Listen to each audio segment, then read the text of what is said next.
This is a video about Jonathan Haidt. Jonathan Haidt is a quite famous American social psychologist, and his work has some overlap with my own thinking. He wrote a while ago this book, The Righteous Mind, which is very much about the harmful effects that overly moralizing communication can have and how this can lead to violence and conflict. And then more recently, he had another book published called The Cuddling of the American Mind. And this is about the culture wars that divide specifically American society, but increasingly Western societies in general. And of course, that has some overlap with my views on wokeism that I presented on this channel. In this most recent book, he also talks about changes in childhood, changes in how young people grow up nowadays.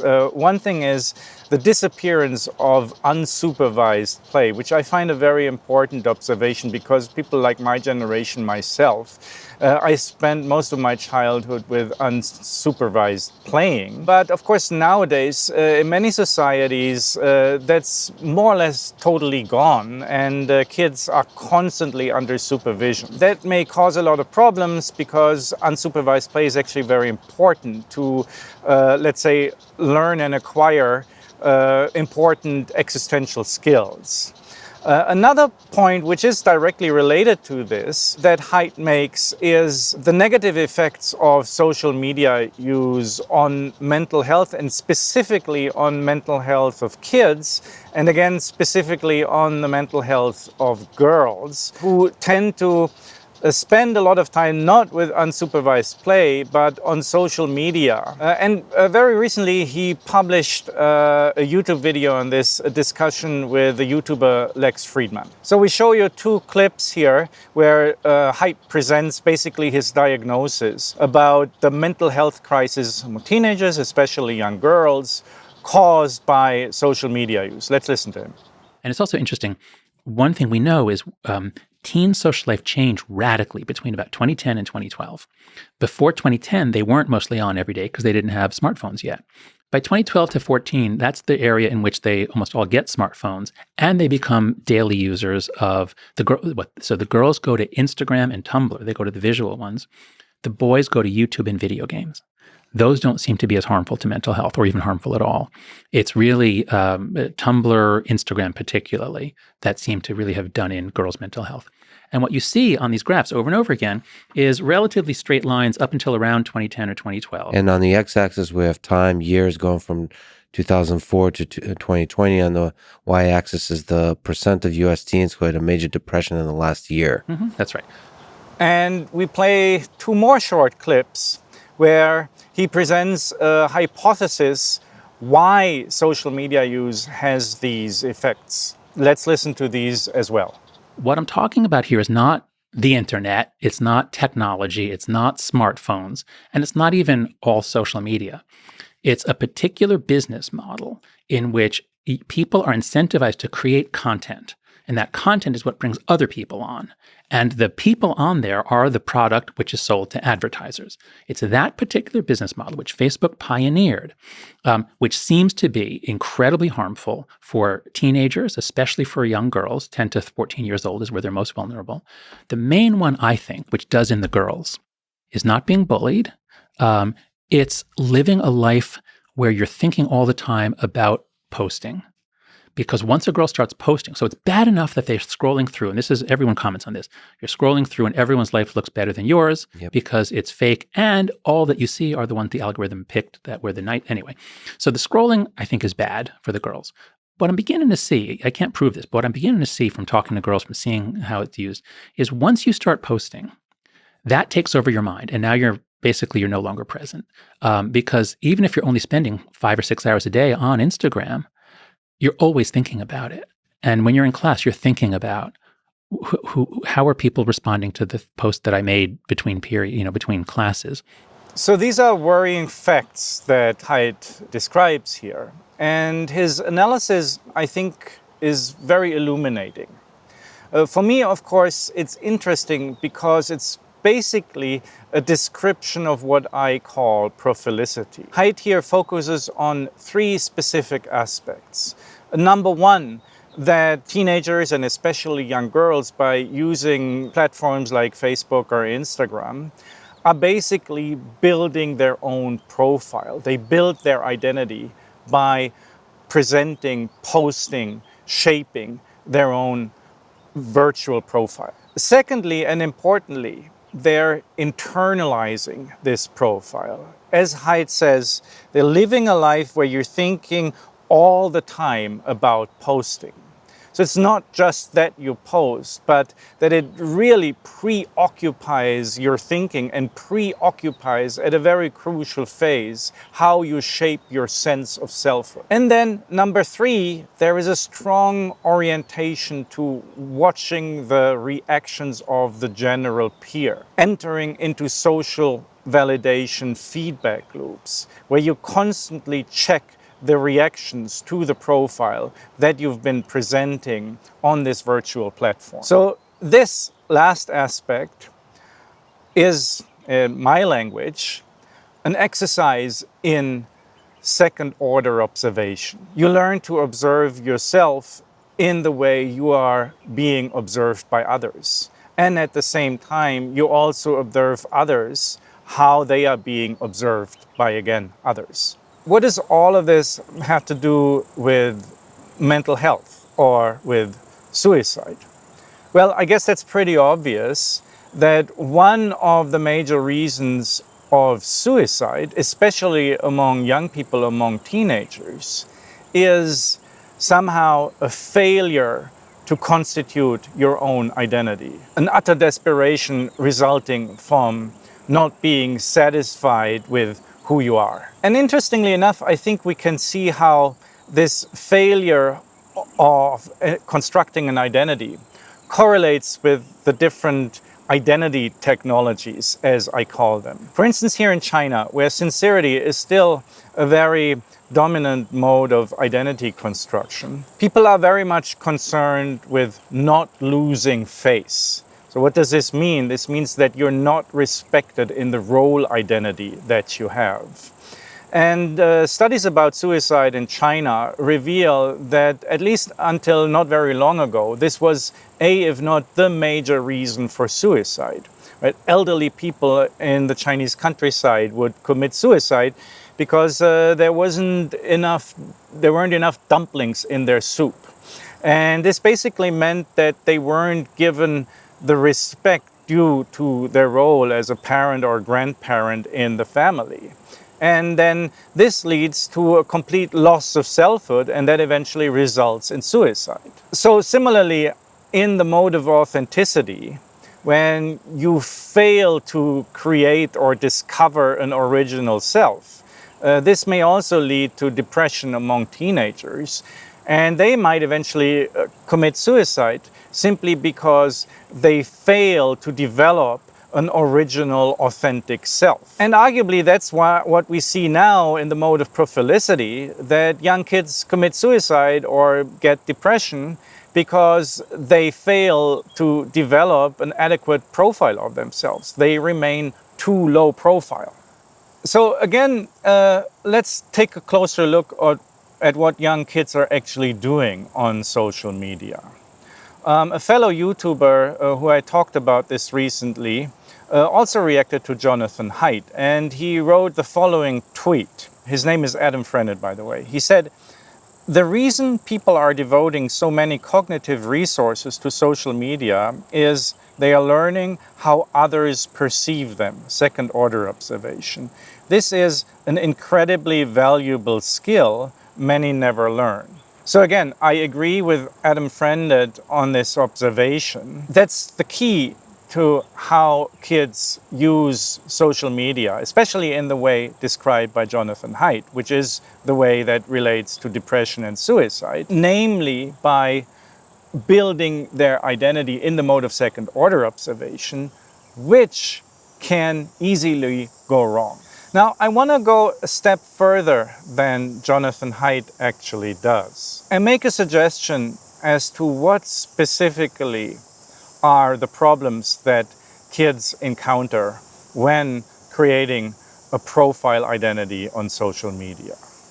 I think what they experience may well be a contradiction, a conflict between, on the one hand, the pressure to build a profile identity on social media, like all of their peers do, and at the same time, facing authenticity expectations in society around them. Parents, school, traditional media, all still have this authenticity idea. So teenagers may actually suffer from this general contradiction or this transition from authenticity to profilicity, which they are at the center of, and they lack the means to make sense of it, and they lack guidance, and they lack a vocabulary that leads them through it.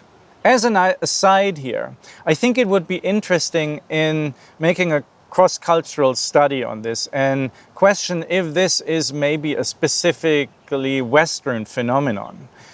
Because as I experience it here in China, where the authenticity tradition is not that strong, where much less authenticity expectations, profile building on social media may be less difficult because it doesn't clash with the social expectations around you.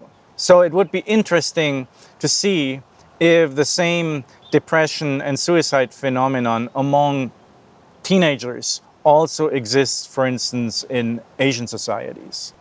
Now, if this hypothesis is correct, that depression and suicide among teenagers has to do with the incapability of coping with the transition from authenticity to sincerity, then we may ask ourselves, maybe something similar happened a while ago when society transitioned from sincerity to authenticity. And actually, I think that's exactly what happened. I will give you an example. In 1774, the German writer Johann Wolfgang von Goethe published the novel Die Leiden des jungen Werther, The Sorrows of Young Werther. And as far as we know, even though there's a little bit dispute if this actually happens, but evidence seems to be that it actually did.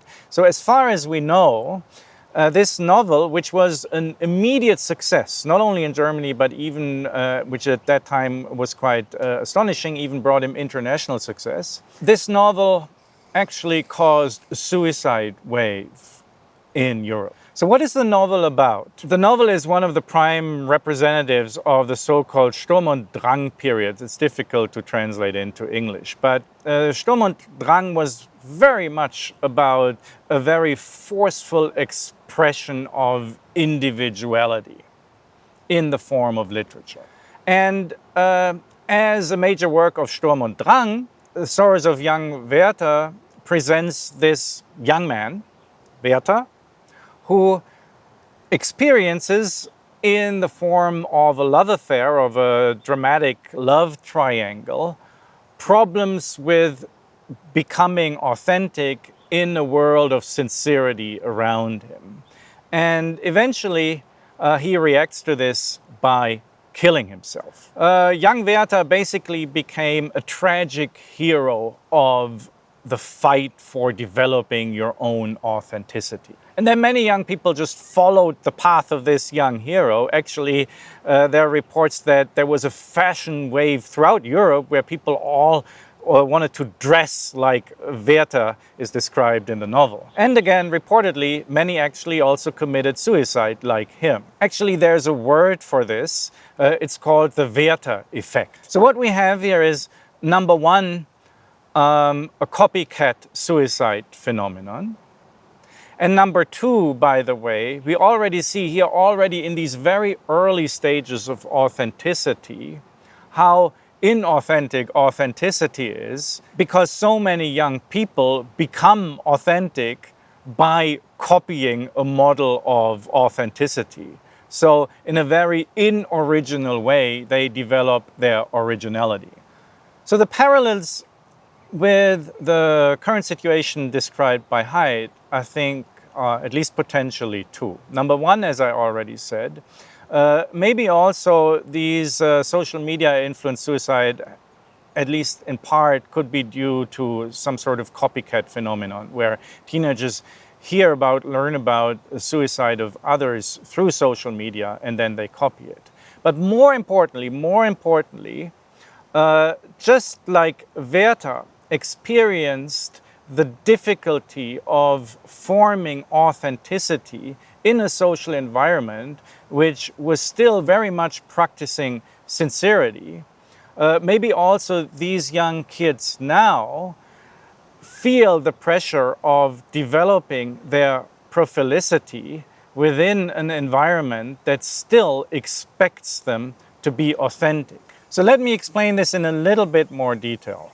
So again, when these teenagers operate in the mode of second order observation and form their profile on social media, at the same time they somehow, and Jonathan Haidt himself is an example of this, they also notice that society around them, let's say the authorities, regard this somehow and perceive it as a violation of the norm that is, namely, that everyone is supposed to develop their originality and not engage in second order observation, but discover and display their true self.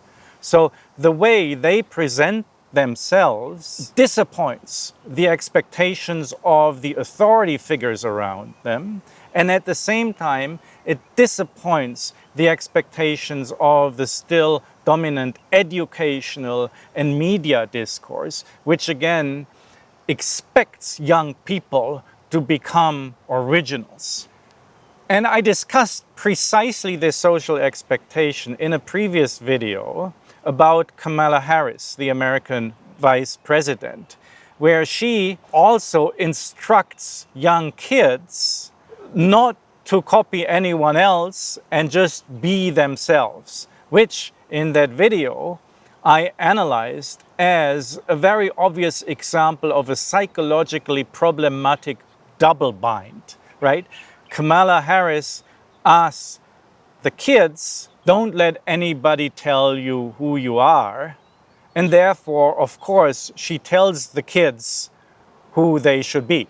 Namely, they should be their authentic self, which again contradicts their actual self-building on social media. So what to do in this situation? I think it's crucial to critically reflect on the ideal of authenticity and specifically on the double bind that comes with it and the problems that this double bind ideal poses for young kids. Secondly, I think it's crucial that we develop an alternative vocabulary, a vocabulary of profilicity that fits much better the actual identity building as it is going on today. I think we need to connect the dots that explain the phenomenon that Haidt is describing. And then along with what Adam Friend had said, I think we need to understand and recognize the absolute necessity in today's society for everyone, including myself, to learn how to build a profile. In current society, everyone needs to be profilic. And along with this, we need to learn and to understand that even though profiles are not authentic, they are not necessarily more fake or they're not necessarily more false than an authentic self. They're not worse. Of course, once this is understood, we must also recognize that profilicity is not better than authenticity. That profilicity does in fact cause a lot of problems. Again, all these problems that Haidt diagnosed. It easily leads to a high degree of anxiety because you always have to check how your profile and if your profile is validated by the general peer. It leads to a lot of stress because you have to constantly modify and update and improve your profile. So it leads to addiction and anxiety. So I agree with Haidt. Profile building is potentially dangerous, But so is unsupervised play. And the point is not to eliminate the danger altogether, but to develop the capacity to cope with these dangers well.